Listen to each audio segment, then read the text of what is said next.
Newsom and his team to talk about access to medications for some of our community's most vulnerable patients. At Cedars-Sinai, we believe that quality care, including access to affordable medications, should be available to everyone in our society.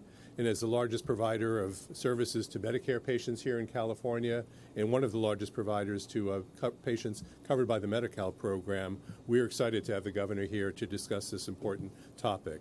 And with that, I'm going to turn the podium over to Alan Cockle, who is the Chief Government Affairs and Public Policy Officer of Civica RX. Thank you. Thank you, Dr. Slavin. Thank you to Cedars-Sinai for hosting us today. I'm honored to be here and to work together on this mission of affordable insulin with the state of California. 8 million Americans and more than 1 million Californians depend on insulin every day. For them, insulin is a life-saving medicine, not a choice, not a luxury, and it's not something they can cut back on when finances are tight. At Civica, we believe that insulin should never be out of reach for those who need it. Civica is a non-profit generic drug company. We were created by American hospitals to ensure a reliable, safe, and affordable supply of essential medicines. We've delivered more than 200 million vials of medicines to hospitals around the country already, and we've expanded our mission in partnership with health plans, including Blue Shield of California, into ensuring affordability at the pharmacy counter. Today, we're pleased to be partnering with the state of California to announce the upcoming launch of insulin glargine, a long-acting insulin that's interchangeable with the brand Lantus. It is the most used insulin in the United States. Here in California, this product will be available with the Cal RX label. In the rest of the country, it will be offered as Civica insulin. Our goal is to deliver savings to the consumer at the pharmacy counter, and so we've priced this product at $45 for 5 insulin pens. That is the lowest list price available for insulin glargine. We've also established a maximum recommended retail price of $55 for 5 pens. That's the most anyone should ever have to pay, even if they show up in the pharmacy without any insurance. And for full transparency, we've put a QR code on the package that links to that maximum price. Of course, for someone with insurance, their out-of-pocket cost may be much lower. CalRx insulin will be available to be ordered and dispensed by any pharmacy in the state, and every health plan can choose whether to include it on their formulary. At Civica, we appreciate the support of Governor Newsom and the state in this goal of quality, affordable insulin, and we appreciate our other funding partners, including diabetes organizations, foundations, health plans, health systems, and other governments. We're working together because we share this commitment to insulin affordability. I also want to acknowledge Biocon Biologics, our manufacturing partner, while Civica continues to work on our own insulin. And I want to thank a couple of wholesale distributors, Cencora and Cardinal, who have stepped up early to make sure that this product will be available in pharmacies. Working on affordable insulin, I know I've been touched, and I think everyone at Civica has, by the stories of people who've struggled to afford insulin. I recall one mother who talked about waking up in the middle of the night, unable or worried about running out of insulin. I recall another person who said, even though I have good insurance, I'm always 1 drop vial away from being out of insulin. Nobody should feel that way, and that's why we're doing this work. It's my pleasure now to introduce Nikita Colom-Harris, who's living with type 1 diabetes.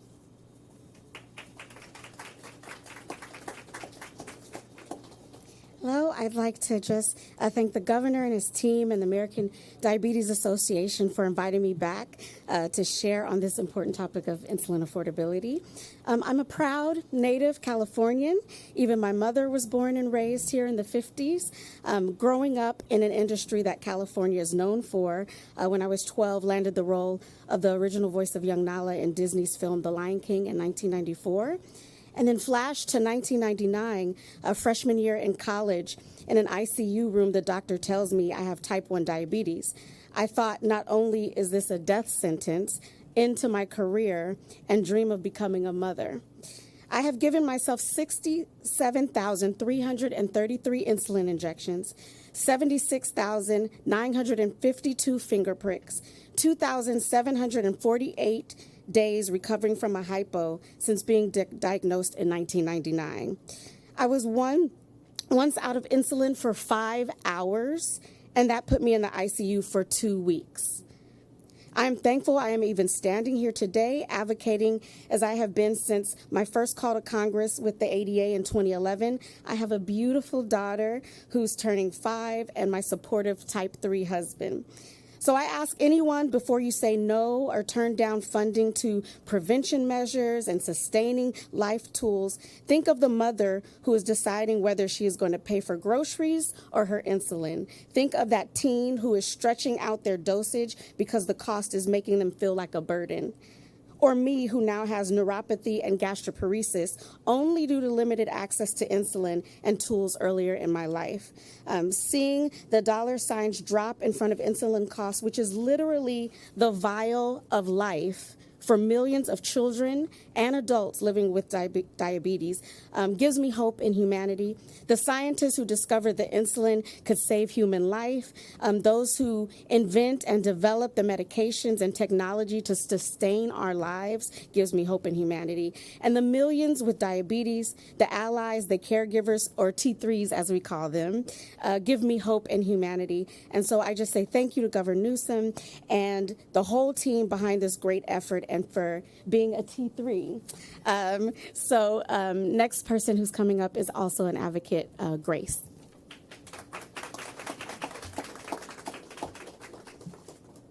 Good morning. My name is Grace Pang, and I'm a senior at Yorba Linda High School. I'm here today not only as a student, but as a daughter and granddaughter who has witnessed every single day how diabetes affects my family's life. I myself do not have diabetes, but it's always in the background of my home at every meal, every grocery run, and every single family gathering. Both my dad and my grandmother have lived with type 2 diabetes for as long as I can remember, and insulin has become as much a part of our daily routine as eating breakfast and brushing our teeth. My dad uses long-term insulin and travels often for work. Every time he's packing for a business trip, my mom always has to remind him, "Don't forget your insulin pen."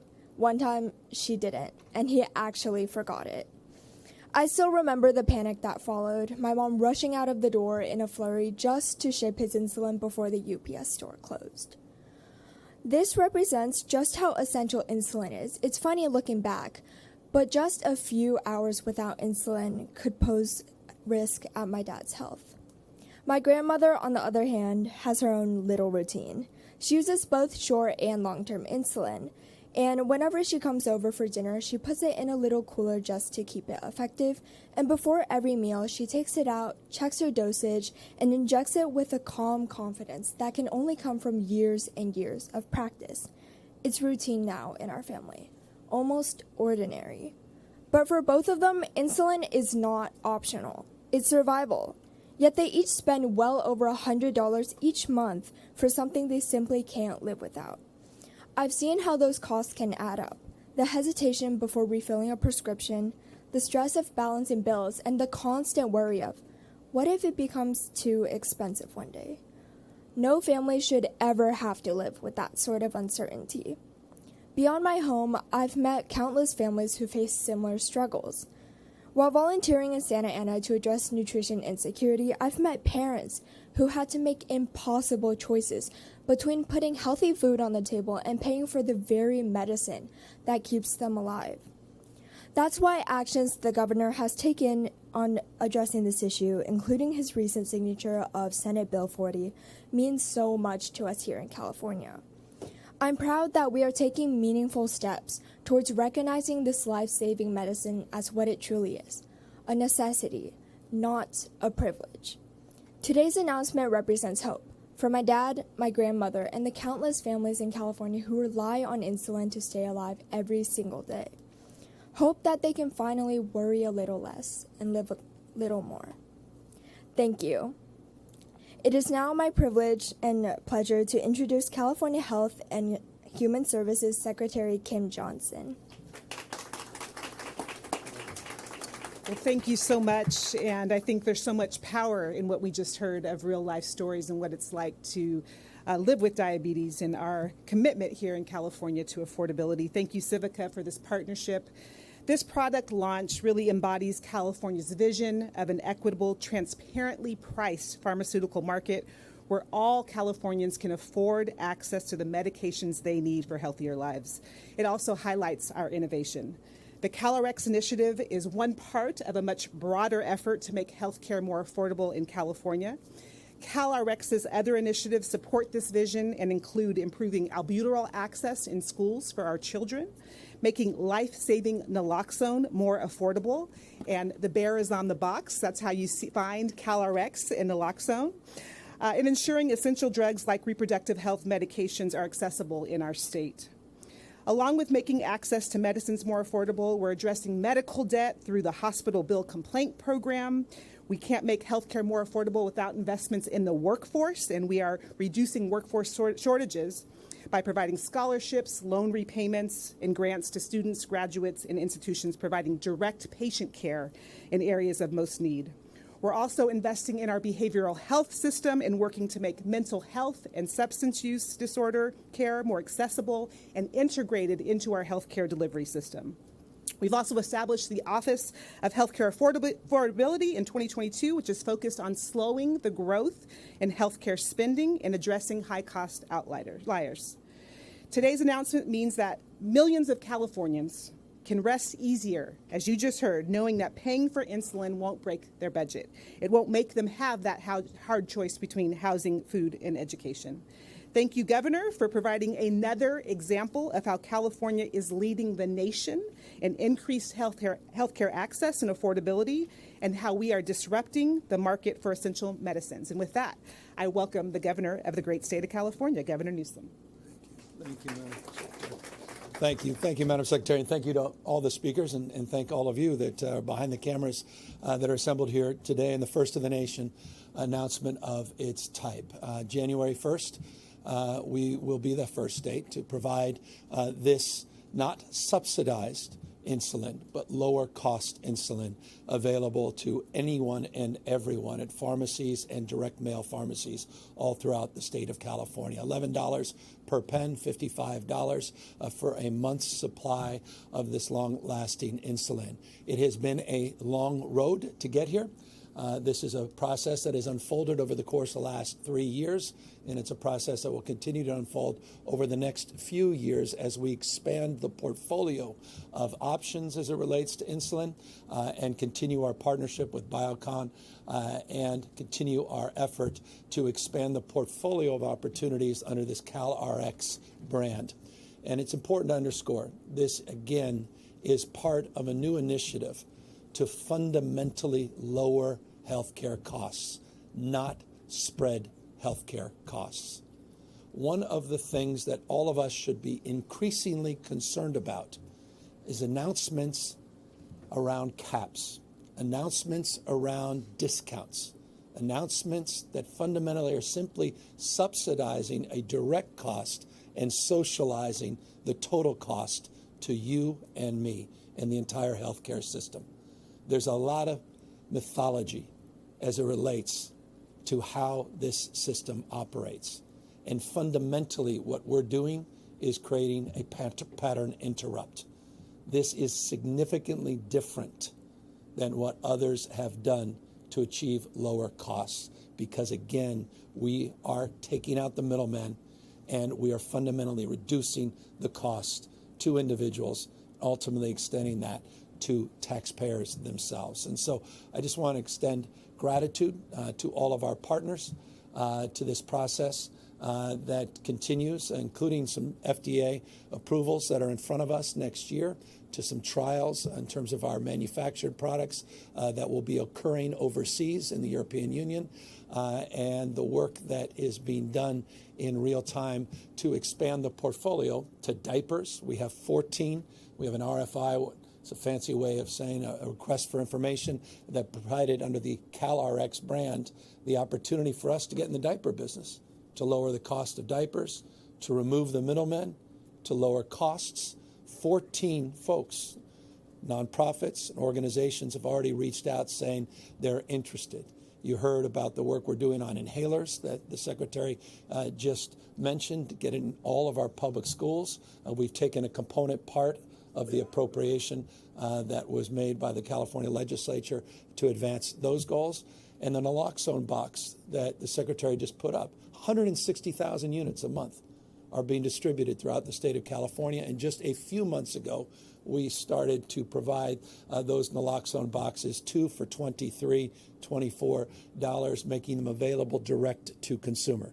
It is ultimately our goal to do that with this announcement to provide it online, but we'll start with the pharmacies themselves. Their cost, $45. They will have a $10 processing fee. That's it. $55 retail costs. Best in the nation. Nothing comes close. And let me end on that. Currently, if you look at the pricing that exists, the lowest pricing you can find is about $89. Average price north of $300, and you're seeing pricing as much as $411. That spread, current book, $89 to $411. Here now in California, starting in January, we'll get that down to $55. Not subsidizing, lowering the cost. Not socializing and spreading the cost. Simply reducing it for all users. Anyone can access this. You don't need a new prescription. You just simply transition to this biosimilar insulin that now is being provided under this first-in-the-nation branding, CalRx. I'll close with one additional thought because I want to build a little bit upon what the Secretary said. I'm particularly proud of the work that has been done in California over the course of the last 6 or 7 years. This is part of a larger mosaic of reforms that simply are not happening or taking shape anywhere else in the United States. And I'm not asserting that. I can prove that. There's no other state in the United States that provides universal health care regardless of pre-existing condition, ability to pay, or immigration status. There's only one, California. The expansion's one thing. Once you expand, now it's about quality. Now it's about access, and it's about cost. And as now we've shifted from the expansion mindset, we're now shifting to a wellness and health mindset. You saw that with ultra-processed foods and the announcement we made last week, first in the nation to provide 2 free school meals, $1 billion a year, 1 billion meals a year that we are providing our students in the state of California. It's not just access, it's quality. It's health care, not sick care. And it's access on the basis of affordability, creating the first in the nation Office of Healthcare Affordability, marking and striking a commitment to lower costs and drive through a regulatory regime to that goal, and then providing access to disrupt and bypass, I'll say it, Big Pharma, to disrupt this multi-billion-dollar market. 90% of insulins in this country, 90% share are in the hands of just 3 big companies, and they have been gouging you for years and years and years. They're also gouging Americans by 5 to 10 times what our European counterparts are currently paying. That's fundamentally what we're about, and this announcement is about, is fundamental disruption in this space.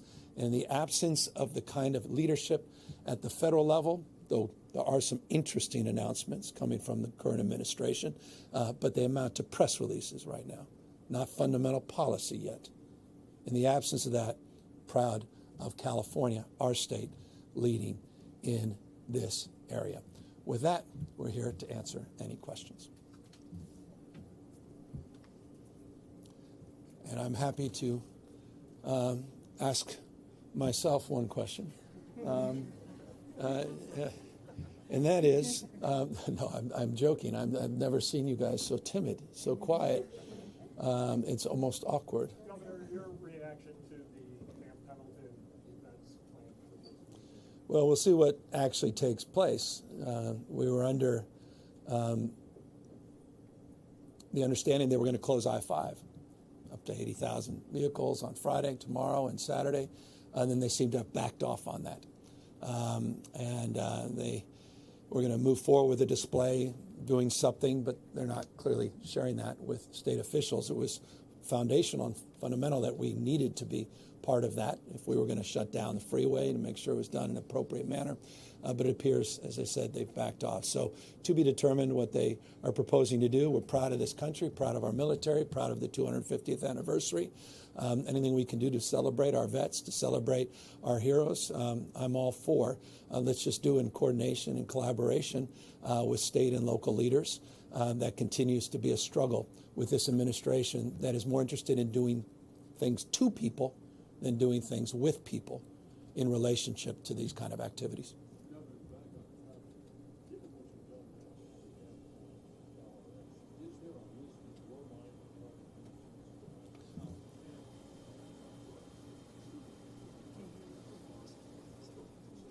There may be a top 20, but what the list of the next steps in terms of what you may see on the portfolio, the list under CalRx, the things we're thinking about and talking about. Yeah, so the CalRx team has developed a list of drugs that we think are important to focus on.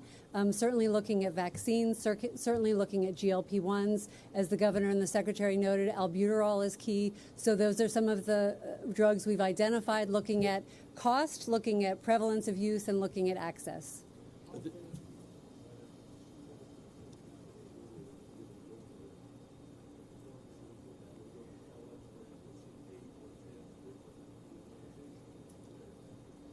Right now, the naloxone is available. Insulin is going to be available in January. Albuterol is coming thereafter. And we don't have immediate plans for the other drugs, but we're certainly working on it. But I love the question. And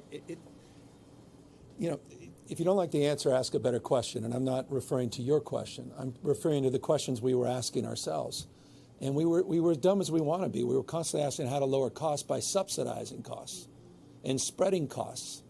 And then we started asking a different question. And all of a sudden, CalRx was conceived.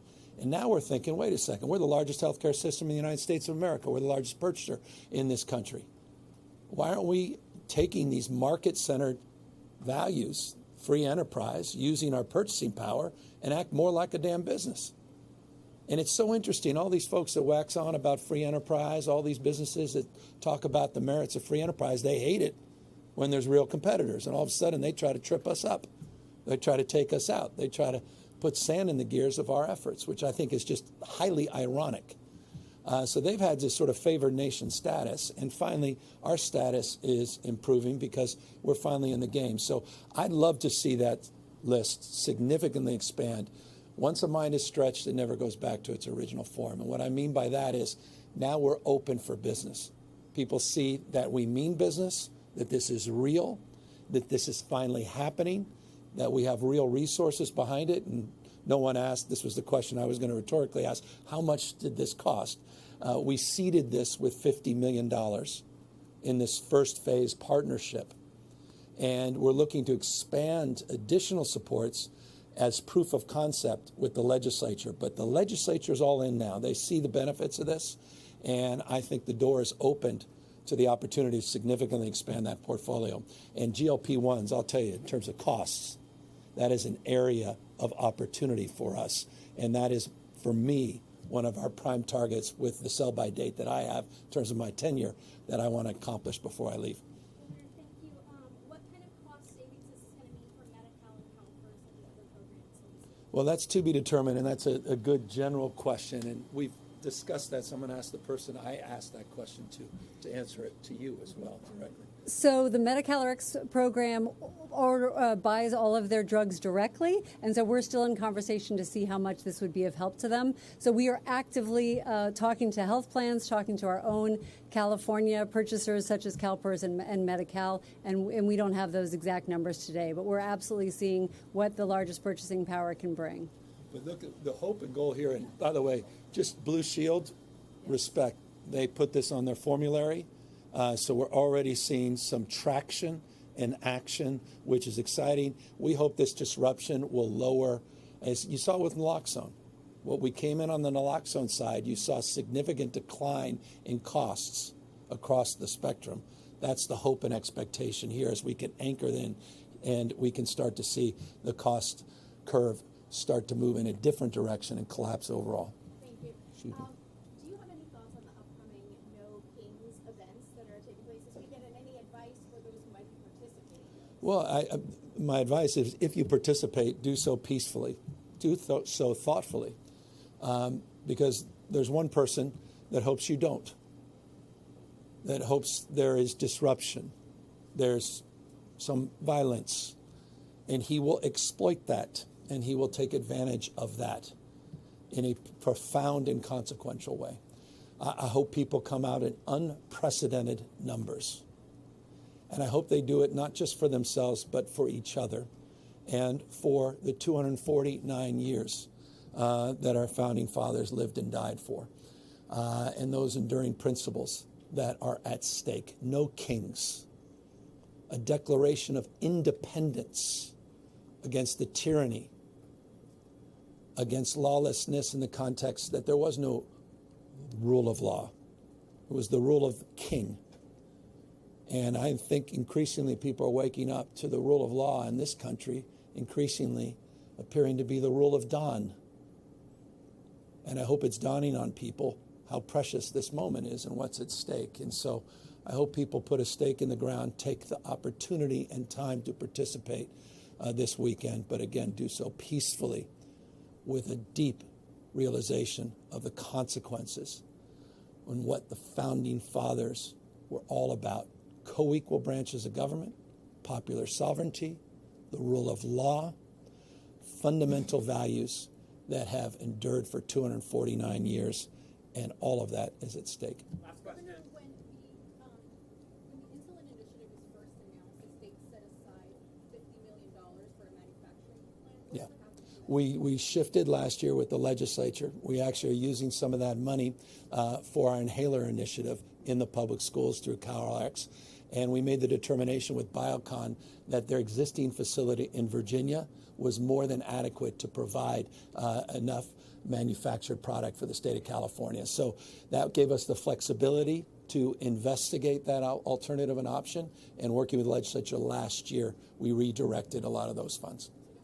So we're not doing it in that case. We're going to use the existing manufacturer in Florida and in Virginia. Yep. Oh, sorry.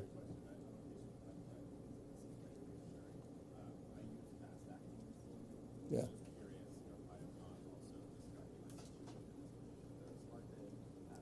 Right. That's all coming, and that was a reference on the FDA approval and what's happening. Maybe you guys want to talk about a little bit about the fast acting and where we are with our clinical trials and where we are with the supply chain and tariffs and all those wonderful things. It's the reason I didn't get in your business.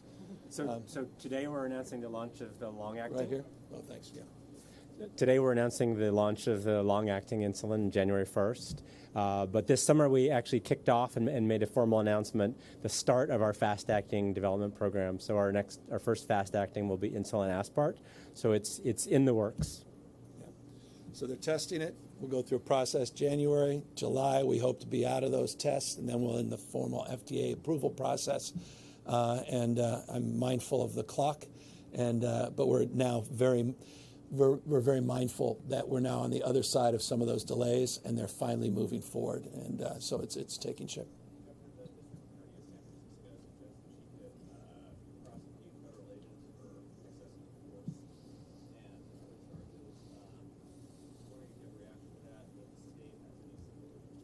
Well, if you break the law, you're subject to the laws of the state.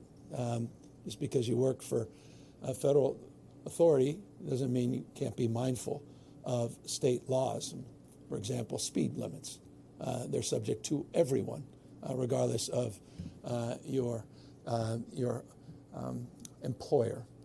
So I didn't find anything curious, surprising about that, and I imagine that anyone would be subject to the laws of the state. As it relates to Donald Trump, he seems less interested in the law. It's clear violation of the law under posse comitatus to send the military to do domestic policing in the United States of America, period, full stop. Anyone, even without a law degree, knows that, and most federal judges have adjudicated accordingly, only to see some sand in the gear put at the appellate level as we await ultimately the determination from the United States Supreme Court. But we have been very aggressive and in our efforts in pursuit of the rule of law and justice as it relates to these illegal acts of the president, his latest assertion that he was going to come to San Francisco. On what basis?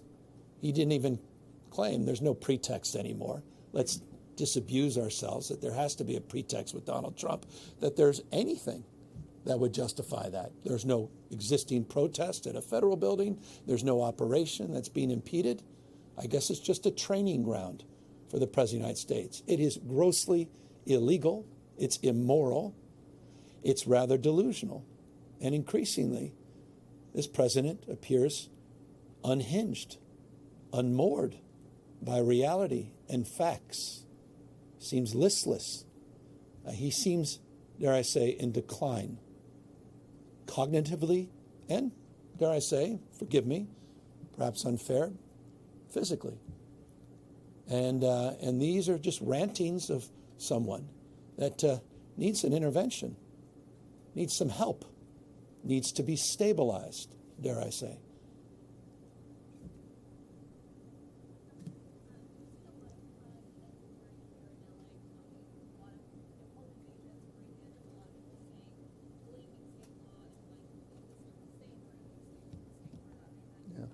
Well, as you know, laws are pretty clear in terms of the responsibility and accountability. Once someone has been accused and ultimately found guilty of these laws, they will be held to the letter of the law, and they should be prosecuted, period, full stop. But on the fundamental issue, I would refer to you to some of the work we've been doing in partnership with local government.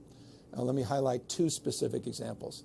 An additional $1.1 billion of new grants that we provided the DAs across the state, sheriff's departments across the state, as well as local police departments that are part and parcel of a crime safety plan that focuses on retail theft, focuses on petty theft, focuses on car break-ins, vertical prosecution grants, hundreds of millions of dollars that we've distributed over the last few years to help support the investigation and prosecution of those crimes. We also recently built on a very successful program we've done in San Bernardino and Bakersfield, specifically launched in San Francisco and Oakland a few years back, and that is our effort to saturate with the California Highway Patrol these preemptive strategies with our strike teams to address some of those concerns around crime and violence. We recently announced those enhanced partnerships here in LA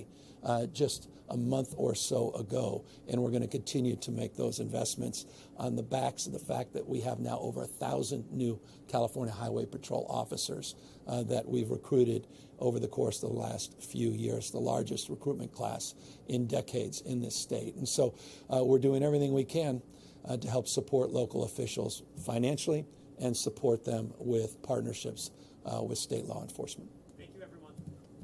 Governor, question on inhalers really quick. Oh, good, okay. Thank you. See? I'm my inhaler expert, yeah. Some medical researchers I spoke to recently are concerned about introducing greener options for inhalers into the market and what that can mean for large companies. What propellant is being used in the inhalers that you're creating, and is that going to match what's coming up in the market? Great. Well, we're very happy to know about that. So we're in the process of taking proposals, and so that'll absolutely be a critical component of what we're looking at. So our goal is to get inhalers in every single school. Right now, folks, we have kids coming to school with asthma who have an asthma attack and don't have access. So we'll definitely take that into consideration and look at the components of the inhalers. Thank you. Thank you, guys.